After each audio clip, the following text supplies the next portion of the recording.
Hi everybody, welcome to our installation team safety training. As you can tell, I'm sitting here in my truck recording this. Starbucks was a little bit too noisy to try to get this taken care of. So it's nice and quiet in here, although the background scenery isn't as appealing as it would be if I were in Starbucks. But we're going to go through this training together. There is a quiz at the end, about 12 questions. You do need to score 100% on that. But if you go through this training with me, you should do absolutely fine on that. If you miss one, just go back through again, retake it, and get them all right. And just keep trying until you get 100%. It's not that difficult. But let's get started. The objectives. There's 4 objectives that we have for this training. The first one is we're going to provide an annual training course talking about safety. While you're on the job site, leading up to the job site, leaving the job site. Just a general safety course. We are enacting a few new safety provisions for all installers, and you'll see them as we go through this course. We're developing a process for reporting observed unsafe conditions. We'll talk about that in a little bit. And I want to convey a couple things to you. One is that this is not an all-encompassing training. So there are many different things that could be safe or unsafe. These are just general guidelines. We've also created an avenue for additional input in the future where you can be involved. If you see something that I haven't covered here, you can reach out to me and we'll put it in next year's safety training video. And it'll be part of what new installers see when they first come in and are brought on board. So the first section we're going to cover is safety while traveling. And just a couple general precautions here. Just always make sure that you are very aware of your surroundings. Never leave your belongings by themselves, bags, tools, electronics, cell phones, things like that. Just make sure that you always are within reach of those items. Make attempts to travel with others when possible. If you're going to go to the mall for the afternoon, try to take somebody with you. If you're traveling from the hotel to a job site, try to bring someone with you. It's always good to have a second person there just in case something goes wrong. You have someone else to rely upon. Continuing on with traveling, know your limitations and allow others to drive when needed or when possible. Let's say you're too tired or you're under a lot of stress, low blood sugar, illness, etc. Let somebody else drive. Maybe there's different weather conditions than you're used to. Southern installers may not have had experience with driving in the snow or in ice. For us northern installers, torrential rain is not something that we get a lot. So, hand that off. Take advantage of the different installers from different regions that are with you and have them drive under those conditions if they have the experience to do so. Maybe you don't like driving in heavy traffic or dense city driving. Just be self-aware. Hand off those keys when you're not comfortable driving. When traveling to the job site, allow plenty of travel time to arrive on site 15 minutes before the scheduled arrival time. Follow all posted speed limits and safety rules. Do not stress about the traffic or other traveling incidents you cannot control. Your lead can communicate extraneous circumstances with the site POC, and I need to fix that little line there. I see that. Do not drive in an unsafe manner in order to save time. Speeding, weaving unsafely through traffic, cutting others off, etc. Drive responsibly. Know the limitations of the vehicle you are driving. High-profile vehicles in windy conditions or vehicles without all-wheel drive or four-wheel drive in snowy or icy conditions. Those are just some examples. But be very aware of the vehicle that you're driving. We really know well our own personal vehicles, but these are rentals, and so we may not be as familiar with their limitations or their abilities. Unfavorable weather conditions, low visibility due to dense fog, heavy rain, blinding snow, hail, etc. If you come across these kinds of conditions, pull over to the side of the road and wait for conditions to improve. We would all rather you be late to the job site than for you to not make it to the job site, if you catch my meaning here. Safety while on the job site. Wear clothing that's appropriate for the job site. So first off, sturdy, closed-toed shoes. Some other things I'd like you to consider: something that's waterproof, maybe, anti-slip, ankle support. Those are all good things to consider when you're looking at good shoes for the job site. Right now, shoes that keep your feet warm are very important. During the summer, shoes that are breathable will be very important. So just keep that in consideration. We do work outside all the time, so making sure that you have shoes that are adequate for the weather and temperatures that you may face. Clothing that's suitable for the weather.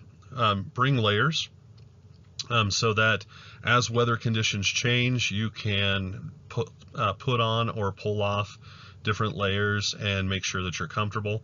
Work gloves are provided by DeRive. If you don't have work gloves or need a replacement pair, let your lead know and we'll get you that replacement pair. Headgear for warmth, shade, etc. Rain gear is important, and you should probably bring that with you at all times, because you never know when it's going to start raining. And then sunscreen.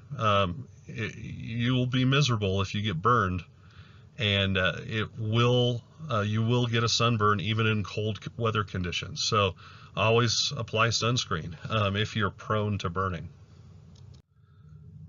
Inclement weather.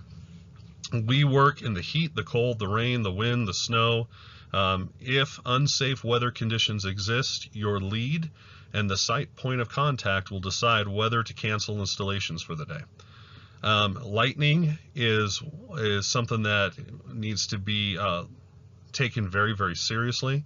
If it's striking within 1 mile of the job site, the lead will immediately call for a halt of installations and evacuate. So it's the 5 Mississippi rule.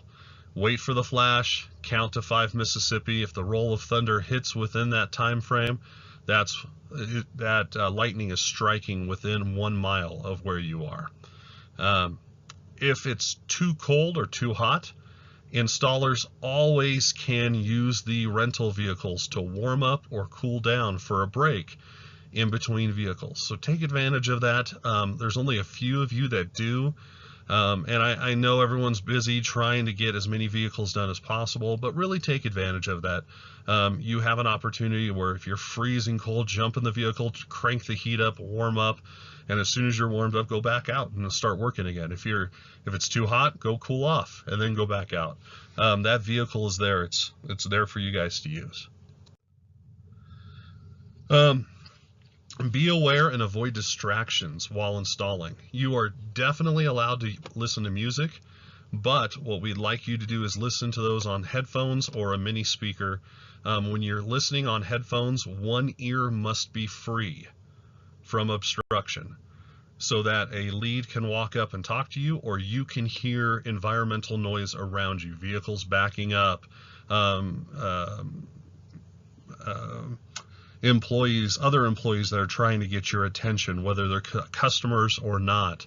We really want you to be safe, and there has been some unsafe conditions that have occurred because you guys can't hear. So one ear must always be free when you're using headphones. If you're using a little mini speaker, that's fine, but only turn it up to a level where you can still hear the environmental noise around you. And if a lead comes up to you and says, hey, you need to turn that down, or you need to pull one ear out, you need to do so. They're looking out for your safety. And be really aware of vehicles backing up, that beeping sound that the vehicles make when they go into reverse, engines revving up, car doors slamming. These are all clues that there could be something unsafe occurring around you.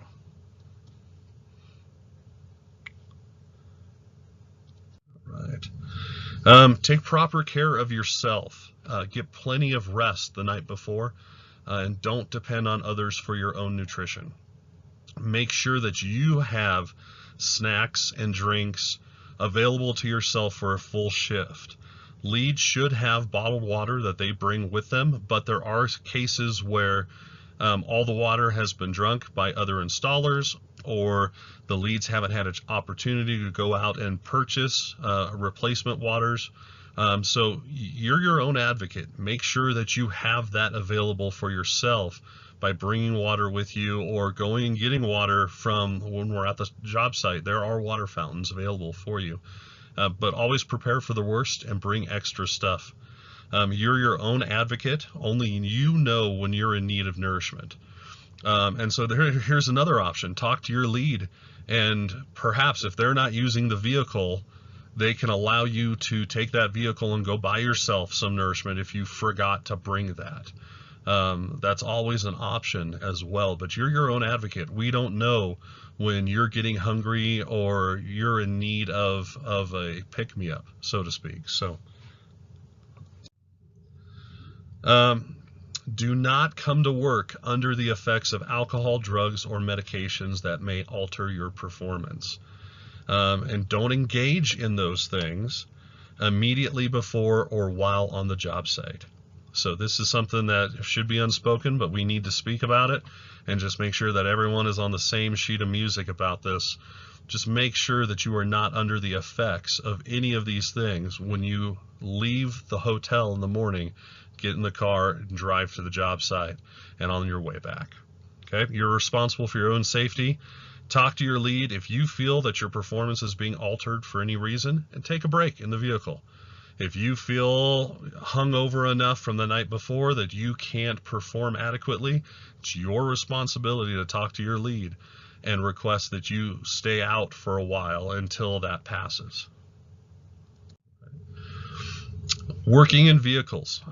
You may be the only one who sees the dangers inside the vehicle, so protect yourself.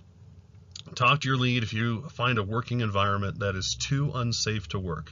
If you see black mold, rancid smells, if you see evidence of vermin or an infestation of bugs, those are all unsafe working conditions, but you need to talk to your lead and have him sign off that yes, absolutely, we're going to leave this vehicle behind.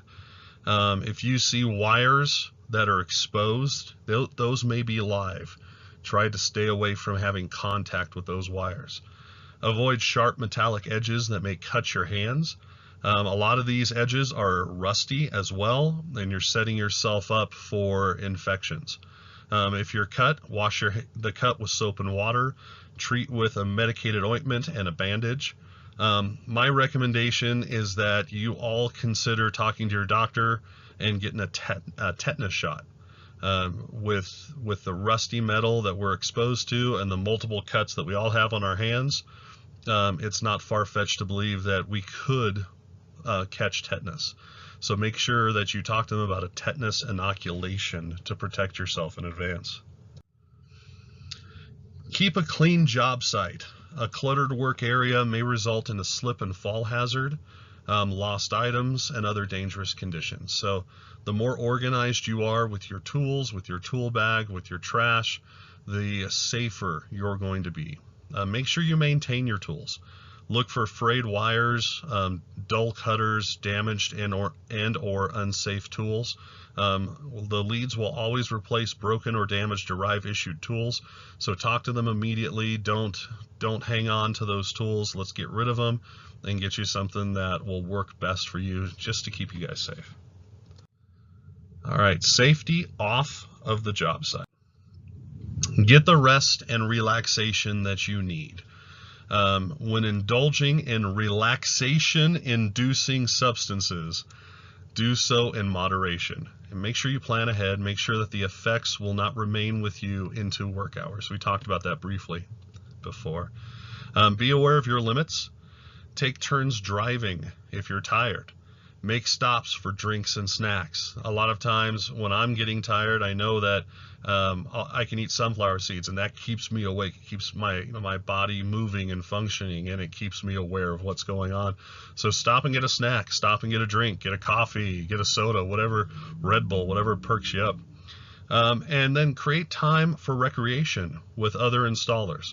Go sightseeing, get some gym time in, or whatever it is, but all work and no play wears on people. So try to get some play time in and enjoy This is one of the great things about this job, is being able to travel. So get out and enjoy sightseeing a little bit. It'll help relax you and keep your mind more aware when you're on the job site. It really does work. All right. Reporting unsafe conditions or behavior. Again, you're responsible for advocating for yourself. You're your own advocate. We don't know what you are seeing, whether you're in a vehicle or you see something from a different perspective than we do. You're your own advocate. So report unsafe conditions and or behavior to your lead as soon as it is observed. Immediately report that. Don't wait around. Don't wait to finish a vehicle or the end of the day or the end of a shift. Report that immediately. If you feel that your lead has not taken care of the unsafe conditions or behaviors adequately, contact your section lead, if applicable. If your section lead is the one that you originally reported that to, then send me an email or give me a call, and we'll make sure that's taken care of. All right. Future updates. So again, we intend this training to be a living document that continues to evolve as we install in new locations with many different circumstances. If you notice something that's safe or unsafe, maybe it's a best practice that we need to put into place across the board with all the installers, or maybe it's something that's completely unsafe that you see one person doing or multiple people doing, and you feel that that should be included in this training, contact me. My number and my email is down below. So that's it. Took about 16 and a half minutes to get through this training. Go take that quiz, and we will see you down the road. Thanks a lot. Bye.